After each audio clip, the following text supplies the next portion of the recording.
Após a construção do Beira-Rio, começava a década de 70, lar de grandes nomes como Falcão, como Figueroa e também como Príncipe Jajá, entre tantos outros. E se tu quer saber como o Inter dominou o futebol nacional, acompanha a partir de agora no Arquivo 1909.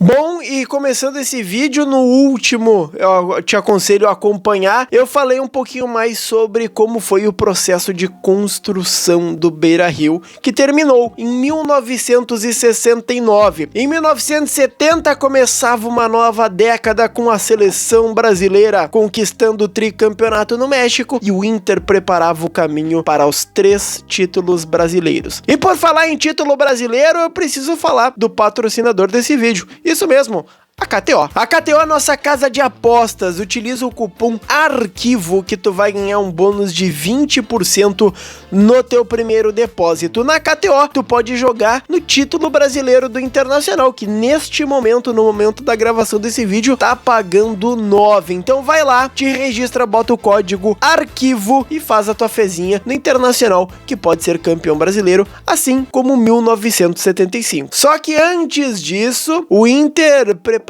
o caminho, preparava o terreno. E de tamanha importância era o Beira-Rio, porque o Inter tem a maior invencibilidade dentro de casa da história do futebol brasileiro. Entre 73 e 77, o Colorado conseguiu uma sequência de 51 jogos sem perder no Estádio Colorado. Além disso, venceu 2 finais de campeonato brasileiro nesse período. E hoje, quem joga não consegue honrar a camisa, né? Não consegue fazer o mesmo, o fator local do Beira-Rio. Mas o grande pulo do gato, a grande virada de chave para aqueles títulos que viriam na sequência são as categorias de base. Em 1972 foi criada uma tal de Copa São Paulo de Futebol Júnior, que vocês conhecem, é a copinha, que tem até hoje. E no ano de estreia, o Inter simplesmente levou a campo Paulo Roberto Falcão. Mas o título só viria 2 anos depois, em 1974, um time que tinha Príncipe Jajá, a gente também teve antes,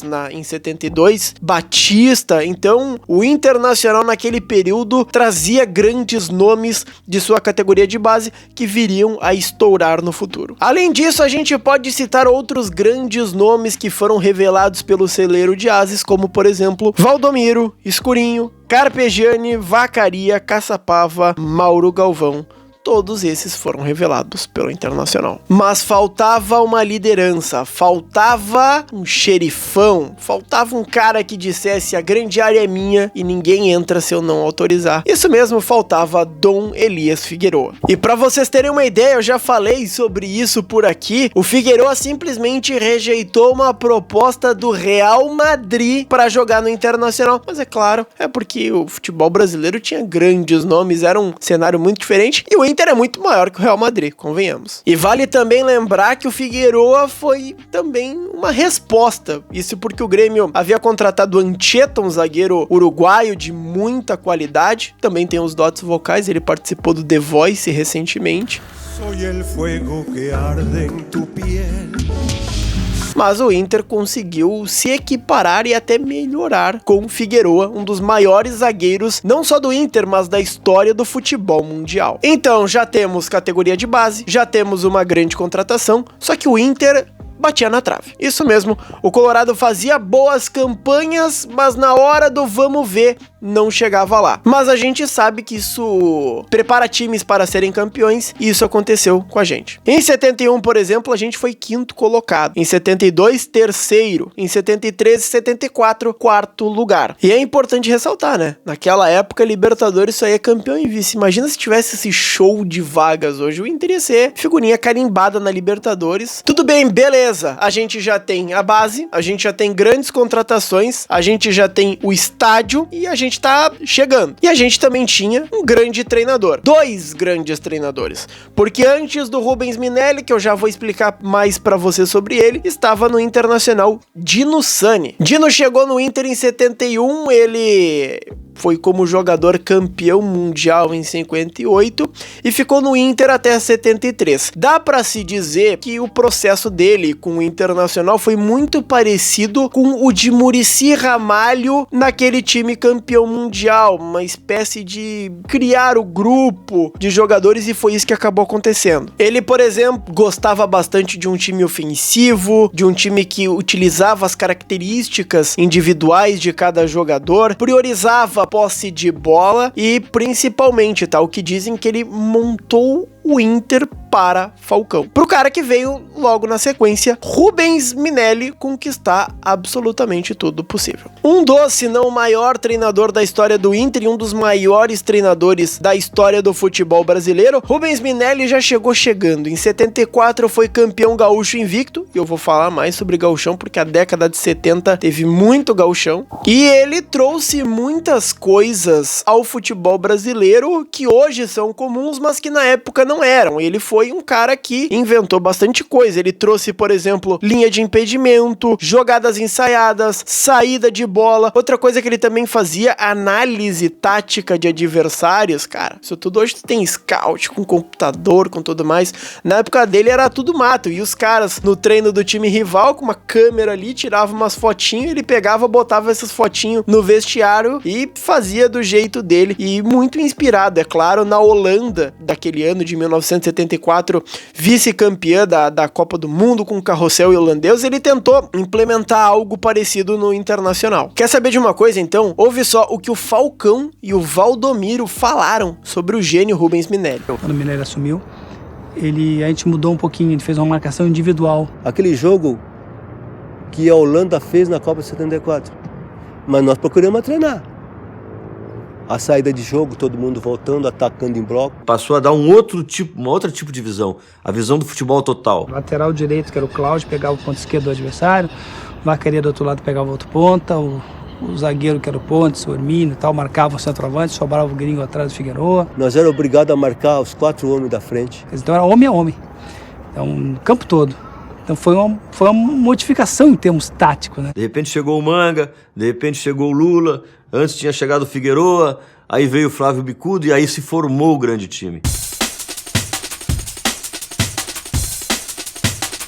E lembra que eu falei sobre o domínio no estado, o domínio na aldeia, na província? Pois então, eu comentei no último vídeo sobre a inauguração do Beira-Rio que o Inter vivia momentos tenebrosos nos estaduais. O Grêmio vinha de um heptacampeonato que foi interrompido e de lá pra cá o Inter montou uma sequência que levaria ao octa. Mas vamos com calma, vamos falando por enquanto dos primeiros títulos. Eu já falei do Rubens Minelli, 74 foi invicto. Em 75, o Inter mais uma vez ganhou do Grêmio, todas as finais foram contra o Grêmio foi octavice naquele tempo. E olha, cara, essa declaração do Tarcísio após o título do Internacional é impagável. Olha o que o Tarcísio disse. Tarcísio, ô Tarcísio, não deu, né?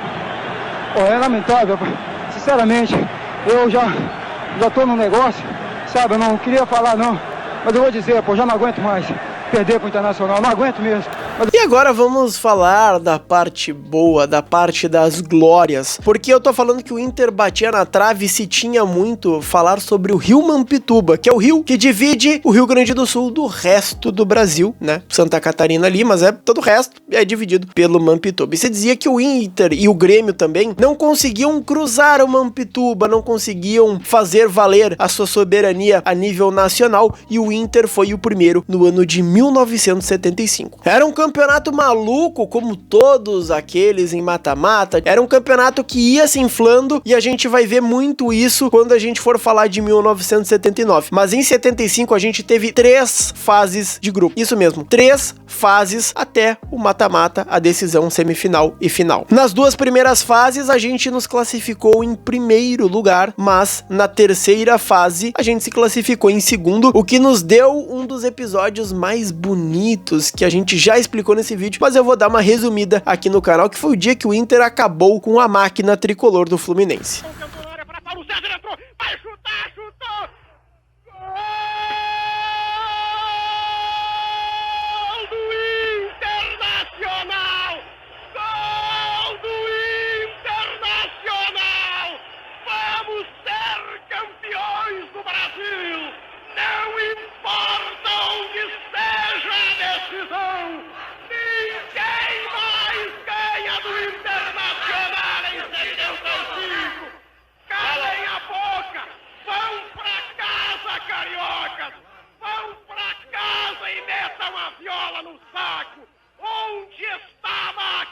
no Beira-Rio, em Porto Alegre. Paulo César fez 2-0 a 30 minutos de jogo do segundo tempo. A decisão há de ser colorada. O Cristo Redentor sorri. Tá aí essa narração também do Luiz Carlos Prates, que eu comentei no último vídeo que eu falei sobre esse jogo, inclusive recomendo vocês assistirem. E depois de calar o Maracanã, o Inter ainda teve sorte, porque na outra semifinal estavam envolvidos Cruzeiro e Santa Cruz de Pernambuco. Santa Cruz tinha a melhor campanha, por isso ele decidiu essa partida no Arruda, mas o Cruzeiro venceu. Com isso, a grande final do Campeonato Brasileiro de 1975 foi no estádio Beira-Rio. Era uma partida histórica, talvez a maior atuação de um goleiro individualmente com a camisa do Inter. Eu digo talvez porque a gente também teve o Klemer contra o Barcelona, outra grande atuação. E do gol iluminado de Figueroa de cabeça no segundo tempo, o Internacional comemorava o seu primeiro título brasileiro. Seria o primeiro de mais outros que viriam. Obviamente eu vou gravar ainda um vídeo aqui no canal sobre toda essa história, sobre tudo envolvendo essa final entre Inter e Cruzeiro, que abriu as portas para o primeiro título colorado naquela década de 70. Com muita festa, com o Falcão levantando taça, com comemoração por tudo que é lado, o Internacional rompia as fronteiras do Mampituba e se sagrava campeão brasileiro pela primeira vez. E, gente, esse vídeo vai acabar ficando muito longo porque a gente quer botar uma grande produção aqui, então eu vou separar em duas partes. Na próxima semana, ou daqui a pouquinho, eu volto com a segunda parte, onde eu falo sobre talvez o melhor time da história do Inter e também um fato que ninguém nunca conseguiu até hoje: só o Inter é campeão brasileiro invicto. Então, se tu quer ver esse vídeo, deixa o teu like, te inscreve no canal e ativa o sininho das notificações, vira membro e comenta aqui embaixo o que tu gostou. Faz tudo isso pra nos ajudar. Também segue lá no Instagram, @arquivocolorado1909, também no TikTok com esse mesmo arroba. Um abraço, até a próxima e clica no vídeo aqui, ó, clica nesse aqui, tchau!